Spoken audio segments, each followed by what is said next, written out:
Hi, my name is Björn Nilsson. I'm a freelance filmmaker and I've been shooting vertical documentaries for companies such as Instagram and BBC. More and more companies want to publish their content on these social platforms.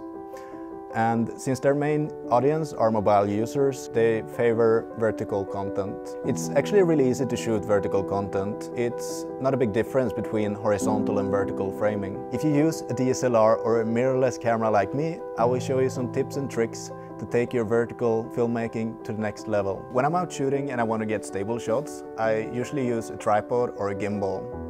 To be able to mount your camera vertically on a tripod or a gimbal, you would need some cage or an L bracket.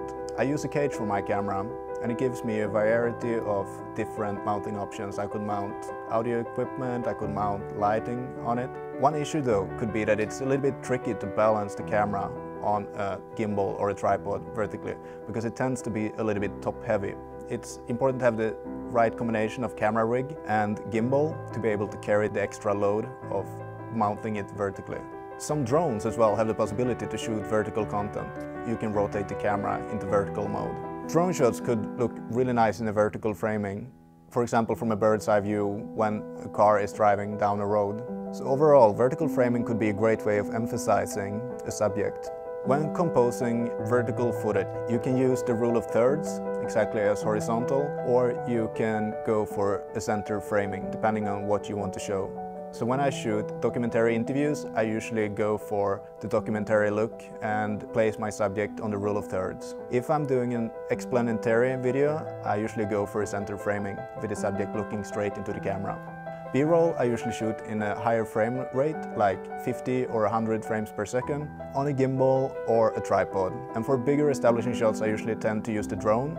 When filming vertical instead of horizontal, shots tend to look a little bit more like close-ups with more foreground and background. And when filming people, for example, it could look really nice because you are giving more focus to the subject in a vertical framing, and you will get more of the person and less information on the sides of the person.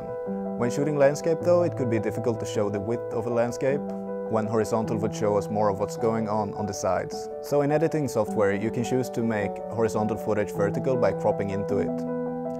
But this would lose a lot of resolution and as well lose a lot of information on the sides of the subject. So if we know before that we want to use the material vertically, we would instead shoot it vertically right away. This would help us to keep maximum resolution, but as well it would help us to frame it correctly, straight out of the camera. I hope these tips and tricks will help you to go out and create some awesome vertical content.